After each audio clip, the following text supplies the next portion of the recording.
You think your block is safe until 3 men in suits stroll down your road in plain daylight, clipboards tucked under their arms, moving like they own the place. It wasn't a joke. It wasn't random. The second I figured out what they were really after, my 12-year-old, instincts I'd buried since leaving the Navy SEALs snapped awake.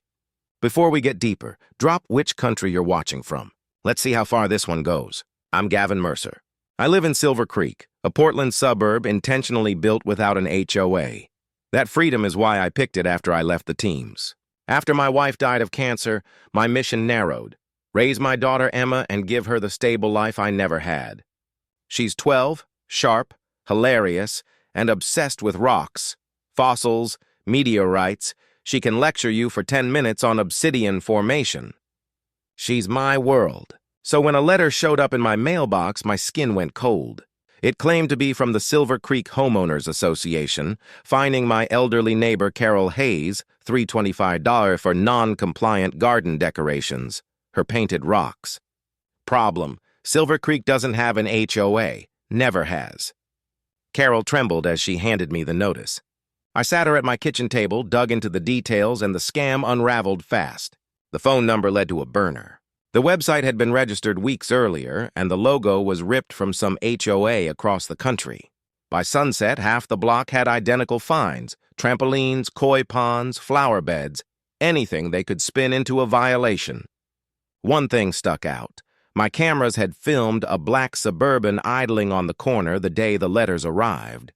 The plates traced to a shell called Property Assessment Services, LLC. My buddy Felix, a retired cop, checked it out and said it wasn't legit. Whoever these people were, they weren't neighbors or amateurs. Then it escalated. That afternoon, while kids were walking home and folks tended their lawns, 3 men in cheap suits marched up Carol's porch. The leader carried a binder and spoke with an air of authority about compliance checks. Then his glance slid to my house. "Is the Mercer girl home?" he asked. That was when I knew. This wasn't about fines. It was about Emma, and they'd just made a terrible mistake. I didn't hesitate. The instant he mentioned my daughter, I was already crossing the yard. My boots hit the pavement hard enough to make him look up. Clipboard frozen. "Excuse me?" I called low and hard. "Did you just ask about my daughter?" The other 2 turned, startled. Their sunglasses couldn't hide they weren't local. Cheap ties, dusty shoes. One had a prison-style tattoo peeking from beneath his cuff. These weren't HOA volunteers. They were predators in costumes. Carol recoiled into her doorway, eyes wide. "They said they were from the neighborhood board," she stammered. "There is no board," I said. My stare stayed fixed on the leader. "Why are you asking about my daughter?" He tried to play it off with a smirk. Standard compliance checks, making sure everyone's accounted for. Accounted for? My hand tightened. "She's 12. You don't account for my child." The tallest one shifted his weight, stepping down like he intended to flank me. My years in the teams taught me to read tiny tells. The angle of a hip, a twitch near a pocket. These men weren't bluffing with fake paperwork. They were dangerous. Neighbors started to watch. Felix leaned on his mailbox across the street, phone already out, recording. Landscapers paused their blowers. The street was no longer quiet. The imposters had an audience. I raised my voice so everyone could hear. "This is fraud. You're impersonating an HOA in a community that's never had one, and you're targeting a minor. That's a felony under Oregon law." One of them muttered a curse. The leader snapped his binder shut.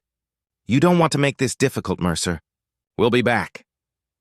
They began to walk off, but I stepped in front of them. "No, you're not coming back. You're going to tell me why you're sniffing around my daughter, or you're not leaving." He tried to laugh it off, but I saw panic flash in his eyes. They hadn't expected pushback. Not here, not in broad daylight. That's when Emma opened the front door. "Dad, what's going on?" Her voice stopped everything. The men's heads turned, and in that instant, I knew talking was over. If you're into this HOA mess so far, hit like and subscribe. It gets wilder. Emma stepped onto the porch, backpack slung over one shoulder, hair in a messy braid. She was just a kid, innocent, unprepared for the men on our lawn. "Stay inside," I said, but before the words finished, one of the imposters lunged. The tall one sprinted up the steps, hand out like he meant to grab her. That was his mistake. I closed the distance in a flash. My shoulder crashed into his ribs and sent him sprawling onto the grass. The other two rushed, trying to seize Emma. She screamed, high and terrified, and that sound flipped something in me I hadn't felt since deployment. Instant focus, no hesitation, total precision. The leader reached for her wrist. I twisted his arm mid-reach. His knees folded as I stomped into his side. Cartilage popped like a brittle branch. The tattooed one attempted to come around behind me. I dropped low, spun, and slammed an elbow into his kneecap. The joint gave. He screamed and collapsed. 2 men down, crawling.